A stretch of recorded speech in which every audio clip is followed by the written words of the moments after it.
Naku, maraming natakot dito. Sa Cebu, mga apam, nagmarcha.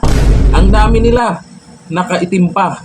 Ayan po, huli kampo yan sa video po nakuha po natin kay Abay Montes Claros. Ang sabi niya dito, unsay pasabot aning mga apam na nagparade sulod sa Minglanilla Highlands, Cebu. Sa isang subdivision po yan, mukhang estimated yan, nasa 60 plus o mahigit pa. Nako, siyempre inalam po natin sa magaling na may mga puting ahas, nako baka foreigner na gurgurista daw ito. Basta na lang nakapasok ngayon, ay alam naman natin hindi mahigpit ngayon. Hindi natin alam kung sino-sino lang yung nagparada dyan. Eh baka nakatutok lang naman kasi itong mga to sa mga taga-China. Ito mga apam, mga taga-Cebu, pili na kayo. Pero hindi po natin ito pwedeng ibaliwala. Kasi baka naman may planong hindi maganda itong mga to nang hindi natin alam. Kawawa man dyan sa Cebu eh. Mga nakaitim pa. Ito, panoorin po natin. Si Maharlika ay sinabi niya, mga ano daw ito, foreigners na gurgurista, nakapasok na. Talaga. Oh, ito yung video. Hello mga palangga. So, breaking news. Sinad sa atin ng ating kababayan mula sa Cebu ang video na kung saan very alarming ang mga grupo ng foreigners. Sila ba ay kulto, sindikato o mga gorgorista ng mga mamamayang Pilipino. So bago tayo magkomento, gusto ko lang munang basahin ang Ako po. Hindi malayong itong sinasabi ni Marlica, hindi natin pwedeng sabing hindi totoo. Pero bakit kasi may ganyan? Nakaitim pa. Nakaparada. May mga papel ba yan bago nakapasok dito sa Pinas? Eh sabay-sabay talaga. Ang dami niyan. Eh kung biglang nanggulo yan, eh hindi natin kilala yung mga yan. Ako. message nga ng ating kababayan. Ang sabi niya, "Hi, ma'am, good morning. Usa ka homeowner sa Minglanilla Highlands in Cebu City, in Minglanilla, Cebu." Sabi niya dito, "This group of foreigners has been staying in the area doing rituals in the mountain part of subdivision." Yun ang sabi niya dito. So ngayon, okay, concern na ang mga tao dito but wala rasad gibuhat ang subdivision management. So walang ginagawa ang management ng subdivision. I heard na daghan daw ni sila nag-rent sa mga nagkalain-lain na subdivision sa Cebu. Yun ang sabi ng homeowner.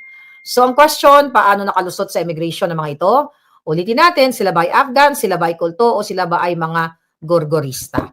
Kaya ano na ginagawa ng ating mga hukbong sandatahan? Ito po ang kanilang video. Ang video. Ayan. So kung makikita ninyo, nagre-ritual ba sila? Nagpamarcha sila? Very alarming. Ano ang ginagawa?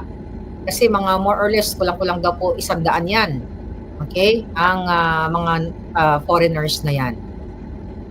So, tignan natin. Okay, tignan natin ito. Kita mo? Kita nyo? Anong mga lahi yan? Ano ang ginagawa niyan sa Pilipinas? Bakit sila nandiyan dyan? Di ba? Mga kababayan, pumasok ba silang undocumented? Sila ba ay dumaan sa tamang proseso? Yung mga foreigners na yan, dumaan ba sa tamang proseso ng immigration? Okay? So, wait a minute. Okay? Okay, yun na yun. So mga palangga, ang tanong natin, paano nakapasok yung mga tao na yan, na mga iba't ibang lahi? Sabi ko nga, undocumented ba sila? Dumaan ba sila sa backdoor? 'Di ba? Ano ang ginagawa nila? Bakit sila nagmamarcha? Matitino ba sila? Kasi mga kababayan, naaalarma yung mga taga Cebu diyan sa community na yan, kung saan syempre mga ibang lahi yan. Secured pa ba ang ating bansang Pilipinas? Ano ang ginagawa ng ating mga sundalo, mga kapulisan? 'Di ba? Kasi pwedeng mga gorgorista yan or alam mo naman, gumawa ng mga iba't ibang krimen. Nung pumasok ba sila sa Pilipinas? Dumaan nga ba sila sa tamang proseso? Meron bang tamang, may passport ba sila?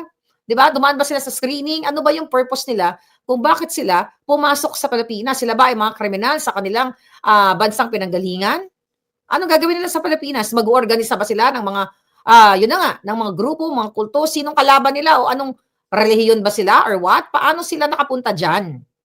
Baka mamaya bigla na lang magpabang-bang-bang yan o mangidnap yan. O baka mamaya pala, sila ba ay recruit ni Lee Satanas from Romania? Ano yung mga activities nila? Oh, pwede silang sangkot sa what? Yung sinasabi nilang mga spy-spy, baka mamaya ipinadala dyan. O sinadya ni Bangag, ng gobyerno ng Bangag, na idaan niya mga yan, o papasukin niya mga yan illegally or backdoor or kung saan man sila dumadaan para gamitin niya mga foreigner na yan, baka maghasik ng kaguluhan, then pwedeng mag-declare si Bangag ng martial law, although right now it's not, hindi pa nadideklarang martial law, pero martial law na ang nangyayari sa Pilipinas dahil sa pag-suppress ng ating mga malayang pagpapahayag, malayang right to travel, lahat ginagago na tayo. Kanina ang topic natin about about tanimbala. Ano yan? Anong ginagawa nila diyan? Recruitment, galing ba sila sa recruitment agency? Magtatrabaho ba sila sa Pilipinas? Kung magtatrabaho ba sila, dokumentado ba sila? Ano ang ginagawa nila diyan, mga kababayan? At sabi ko nga, pinapasok ba yan ni Boying Remulla? Kasi hawak niya ang Bureau of Immigration. Dumaan ba sila sa proper border control? Baka meron yan silang dinalang mga kung ano-ano, mga illegal na, mga pampabang-bang-bang o mga illegal na polvoron o whatsoever. Hindi ba kayo naaalarma sa mga yan, mga kababayan? Nasaan yung intelligence funds ni Bangag? Yung intelligence fund niya. Yung budget ng PNP, ng AFP, lahat. May mga visa ba yung mga yan? Sabi ko nga, dokumentado ba yung mga yan? Kasi natatakot. Yung naging epekto ng pagmarcha-marcha nila, takot ngayon yung mga homeowners, kaya nga nag-message sa atin, di ba? So, para sa mga homeowners dyan, ay may banta sa kanilang seguridad, sa kanilang security, kasi anytime, parang imagine mo magmamarcha, di mo alam, may mga baril ba yan, may mga pangpasarbog nga dyan, di ba? Sabi ko nga sa inyo. Kaya dapat, aksyonan ito ng, ano pang expect ko sa Bureau of Immigration, sa PNP, sa lahat yung mga yan, na kung may panganib ba silang daladala. Kasi karamihan, mga kababayan, na pumapasok sa isang bansa, lalo na sa Pilipinas, na third world country.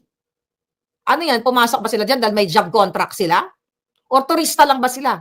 Bakit sila nagre-renta doon? Sabi ng ating sender, ng ating palangga from Cebu, nagre-renta sila ng, ng apartment o mga bahay sa iba't ibang bahagi ng, ng area na yan or sa Cebu. Ngayon, pumasok ba sila sa Pilipinas as tourist? Negosyante ba sila? Investor ba sila? Kasi papasok lang ang mga foreigners sa Pilipinas, it's either turista ka, or negosyante ka, or investor ka. Ang tanong dito, alam ba ng gobyerno yan? Paano ba nakapasok ang mga yan? Kompleto ba sa papel yan? Kasi tingnan nyo naman, puro pa nakaitim yan. May mga nagsabi, baka kulto yan. Papunta daw sa bundok yan. Anong gagawin nila doon?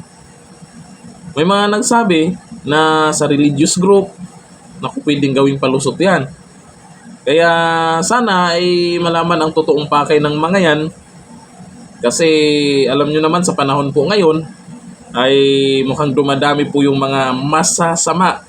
Diba? Kaliwat kanan, mayroong mga hinuldap, mayroong mga nerape, mayroong mga ginorgor, yung mga nagpupulburon, pati sa online, nagla-live na rin, napapanood na rin natin. Di ba, kalat na. Kung wala namang masamang balak yung mga apam na to, ay sorte yung mga taga Cebu dyan. O pili na kayo dyan. Pero sa totoo, hindi naman natin na masama agad. For lang, kumbaga, ang nangyari po kasi dyan, yung mga taga Cebu na bahala agad. Kasi ikaw ba naman, nakita mo nakaparada, nakaitim, may mga hawak pang flag, nakaitim. Tapos, kumbaga yung galawan, yung parang, wag naman sana, yung galawang ISIS, mga ganyan. Naman. Pero abangan natin yan kung may anong update yan. Hanggang dito natin, Q.